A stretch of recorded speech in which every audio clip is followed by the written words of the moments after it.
Conhecendo. Oferecimento. Fripai Alimentos, qualidade na sua mesa, com inspeção do Ministério da Agricultura. Boa tarde, pronto para mais uma viagem pelo conhecimento? Hoje vamos falar da Revolução de 1932 e dos 70 anos da Constituição de 1934. Eu sou Michele Pacheco e o Conhecendo já está no ar.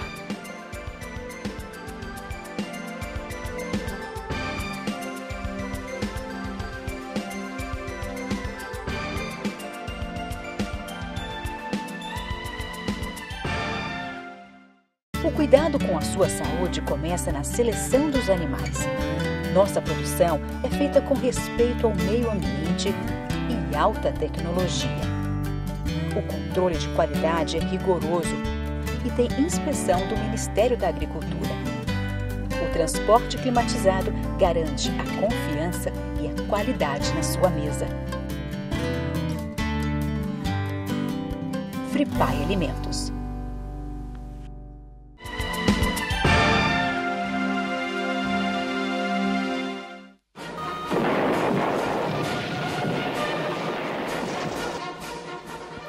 Se você quer entender a Revolução de 1932, eu sugiro pesquisar bastante nos muitos livros sobre o assunto. A gente tem que voltar aos fatos do final do século XIX e início do XX. Na República Velha, Minas Gerais e São Paulo eram os estados mais ricos do Brasil e alternavam na presidência da República os seus representantes. Mas São Paulo quebrou essa aliança quando Washington Luiz indicou Júlio Prestes e não o candidato mineiro à presidência. O Júlio ganhou e é claro que os políticos de Minas não ficaram nada satisfeitos. Eles se aliaram ao Rio Grande do Sul e à Paraíba e colocaram Getúlio Vargas no poder. Ele cancelou o Congresso, anulou a Constituição de 1891 e ainda destituiu, depois, vários governadores. O professor Expedito é um pesquisador de assuntos militares e tem um trabalho muito interessante sobre a revolta de 1932. Nesse contexto de insatisfação com Getúlio Vargas, começou a se fomentar entre os paulistas uma revolução? Eu acho que começou em uma insatisfação muito grande, né?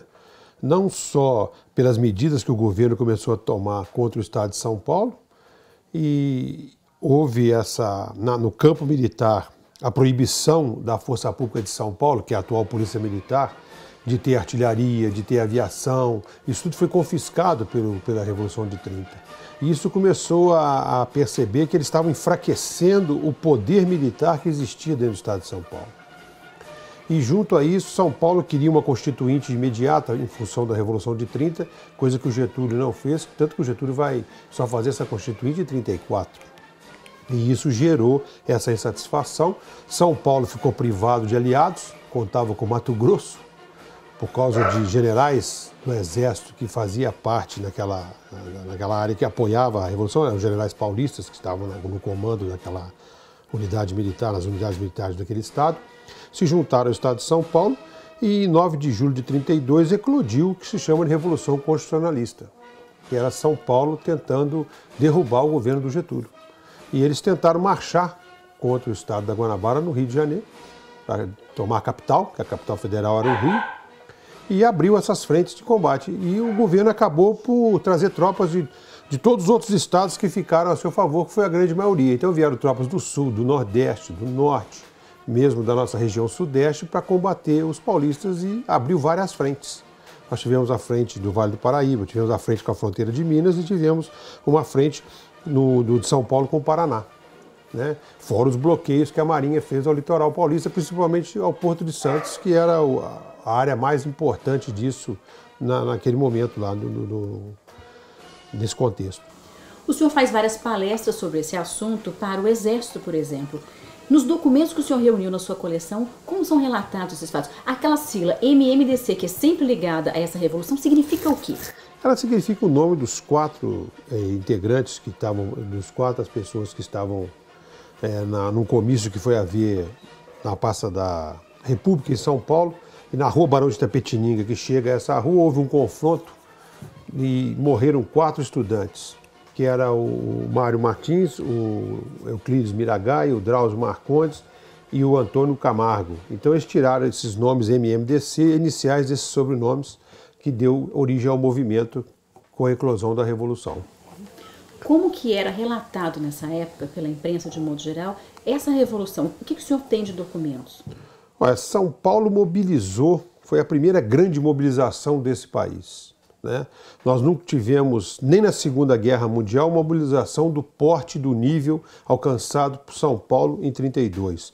Nos 85 dias que durou o conflito, São Paulo conseguiu se mobilizar em toda a plenitude da palavra mobilização, né? Que é uma palavra de origem francesa, empregada quando as tropas saem do estado de paz para o estado de guerra, mostrando tudo isso. Então eles conseguiram desenvolver, eles fizeram dinheiro próprio, correio próprio, desenvolveram fardamento, desenvolveram veículos militares, desenvolveram trens blindados, produziram munição, recriaram a aviação que havia sido extinta da força pública, importaram armamento, alguma coisa chegou, outras não, mandaram emissários para a Europa, para os Estados Unidos, para comprar equipamento moderno, para combater o governo. E conseguiram fazer muita coisa, desenvolveram guerra psicológica, desenvolveram...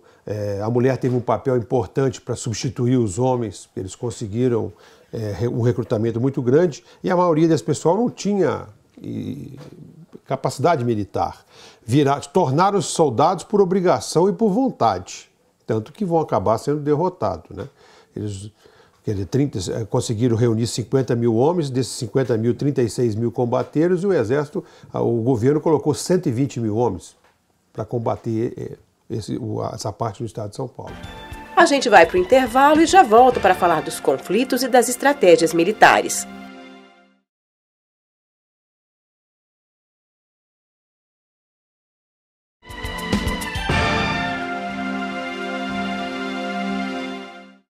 Neste mês, o Brasil comemora 70 anos da Constituição de 1934. O Conhecendo de hoje está lembrando os fatos que levaram à criação dela. O professor Expedito, a ditadura de Getúlio Vargas desagradou as elites paulistas que organizaram o movimento de oposição. Na Revolução de 1932, eles lutaram contra militares do Exército Brasileiro.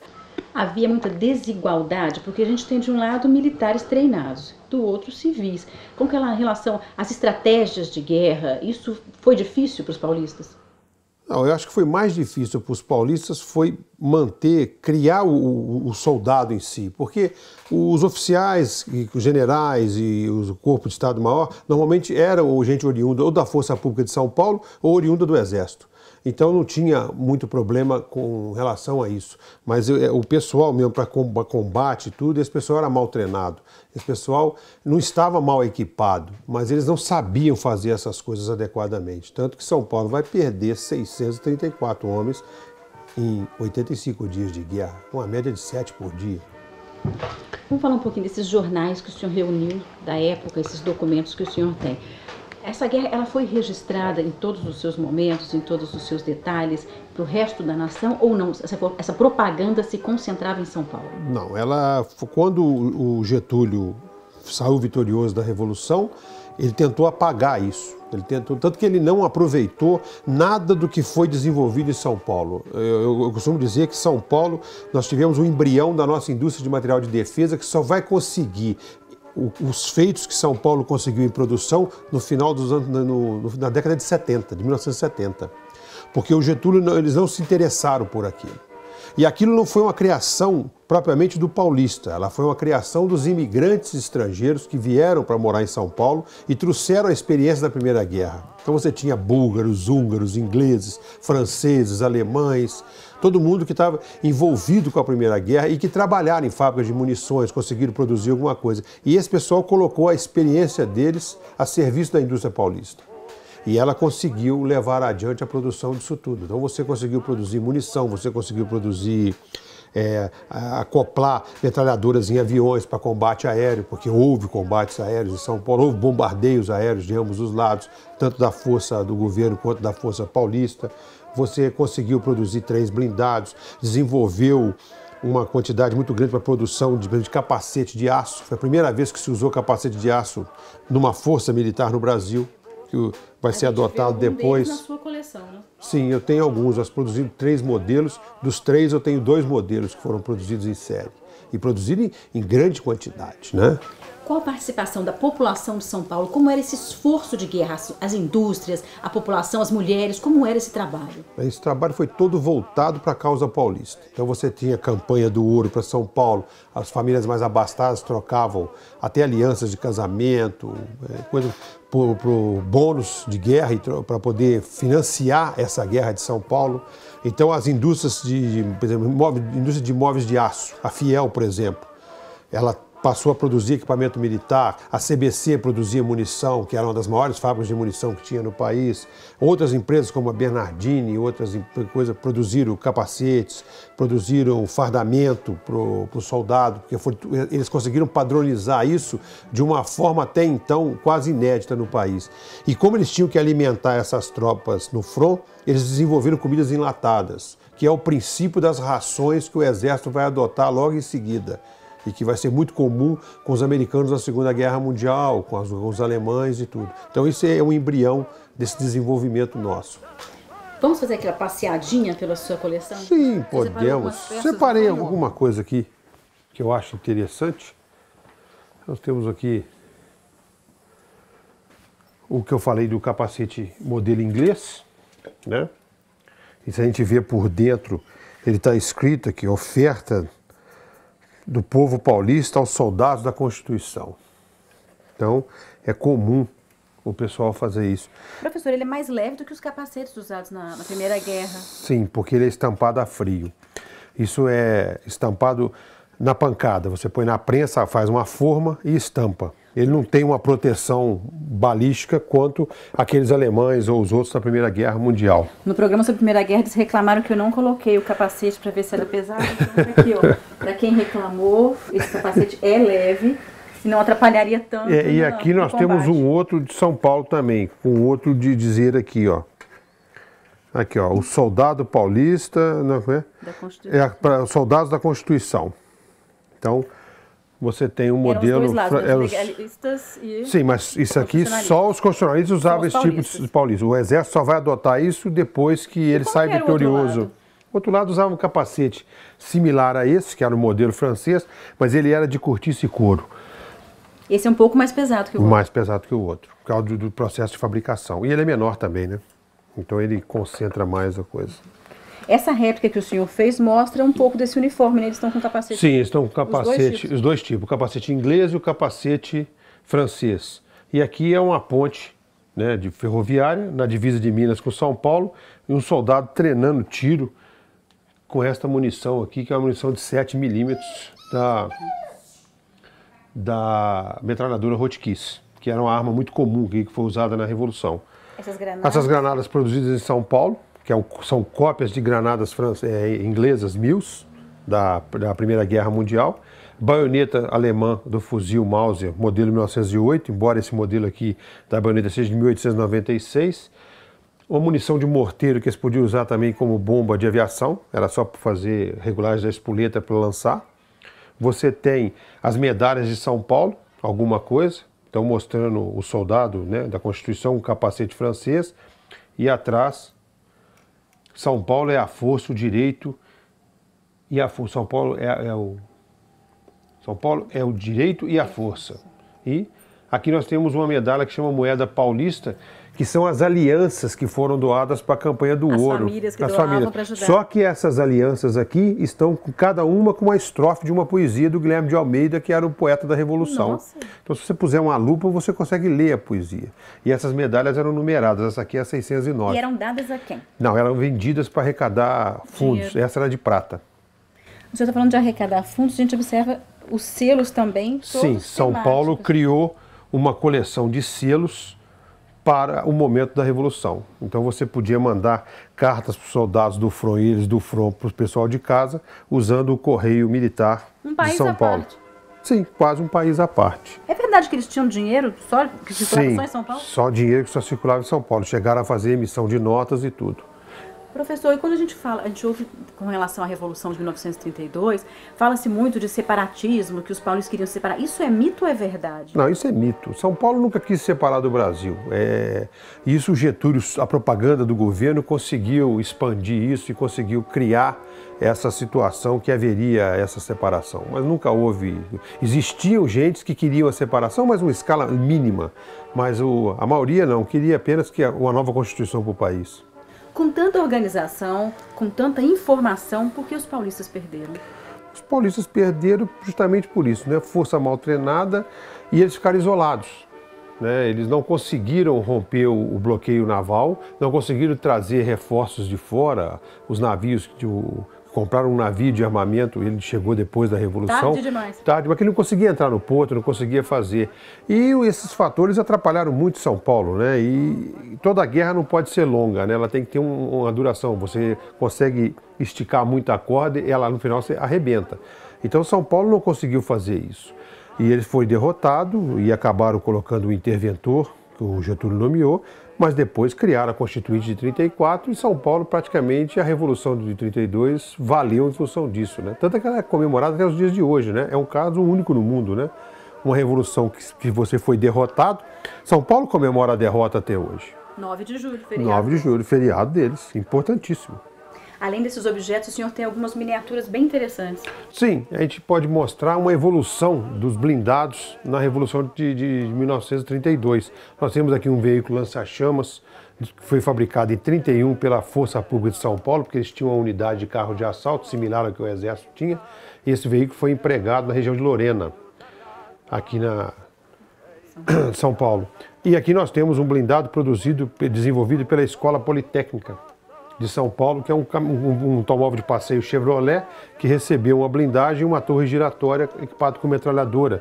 Aqui nós temos um outro veículo Ford, também desenvolvido pelo pessoal do IPD e da escola, que é o Instituto de Pesquisas, né, deles, e da Escola Politécnica. E aqui um trator agrícola blindado, um trator Fordson, que foi usado pela Guarda Civil de São Paulo. O que foi feito de tudo isso depois da guerra? Isso foi tudo destruído. Eles fizeram também trens blindados, fizeram lanchas blindadas, fizeram uma série de outros equipamentos que não foi aproveitado.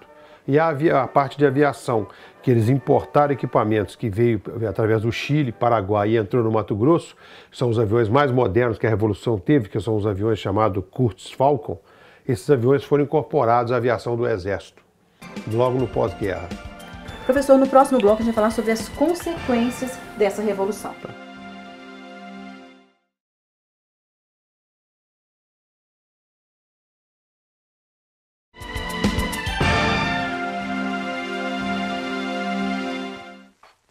Uma guerra entre irmãos, brasileiros se matando para defender ideais diferentes. O professor Expedito tem 2 livros muito interessantes que mostram os 2 lados dessa guerra. Fala um pouquinho de cada um, por favor. Bom, esse livro aqui chama Cruzes Paulistas, são os 634 mortos da guerra e mostra a parte de cartazes que foram desenvolvidos, propaganda. A história de cada um deles. Sim, mostrando como eles chamaram, né, que não só os cartazes de alistamento, quanto os cartazes deu ouro para São Paulo, para você, com a guerra é coisa cara, então você precisa de ter recursos para financiá-la. Né, você tem aquela parte não só os soldados que morreram, tem a biografia de cada um deles, né, e nós temos aqui aquela parte do dinheiro que eu havia mencionado. O dinheiro que só circulava em São Paulo. Só circulou em São Paulo, só circulou nesses 85 dias. E depois isso perdeu o valor. Será que ainda existem essas notas? Existe. Eu já tentei ver algumas, mas elas... São raras. Não são tão raras, são meio salgadas. E você encontra isso. Então esse livro mostra essa parte. É um livro interessante. Né? E aqui ponto de vista dos paulistas. Aqui é o ponto de vista dos paulistas. E nós temos aqui um relatório da Força Pública de Minas Gerais, que é o relatório do Serviço de Guerra das Brigadas Sul e Leste no setor do túnel da Mantiqueira e Poços de Caldas, que é a fronteira com São Paulo, feito pelo coronel Edmundo Leri Santos, que era o comandante da Brigada Sul, feito para o Dr. Gustavo Capanema, que era o secretário do Interior e comandante da Força Pública Mineira. Esses livros foram feitos em 1933. Né? E esse também traz fotos e relatos? Sim, ele traz fotografias, ele traz mapas, ele traz todos os acontecimentos do que vai acontecendo nessa região. Né? Então, você vê as trincheiras mineiras, que estava tentando combater as trincheiras paulistas, estilo da Primeira Guerra Mundial de luta, né? Você tem emprego em áreas de ferrovia, porque a guerra dependia da ferrovia para levar suprimento. Então tudo isso está registrado, né? As enfermeiras, o pessoal todo, você consegue ver isso nesse livro, nesse relatório, nesse documento. Professor, como é que fica a situação do fim dessa guerra? Os paulistas voltaram a ser defendidos pelo exército brasileiro, mas você vai defender aqueles que mataram os seus? Isso é estranho. Como que ficou esse clima? Não, esse pessoal foi desmobilizado. Quem era militar, alguns sofreram punições, outros não. E o pessoal voltou às suas atividades civis normalmente, né? Os que eram estudantes, os que eram trabalhadores, aquela coisa toda. E São Paulo sofreu a intervenção, o Getúlio nomeou o interventor, até paulista, para não levar muito mais ainda. E 2 anos depois, nem constituinte, né? São Paulo atinge o objetivo disso, né?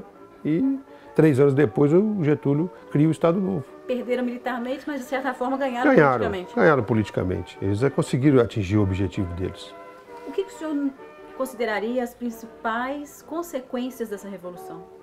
Bom, eu acho que as consequências, ela mostrou as deficiências do Exército, que precisava de melhorar essas unidades, seus equipamentos, a forma de combater, isso eles aprenderam bem. E o São Paulo mostrou que tinha uma grande capacidade industrial e eu acho que isso foi um legado importante, né?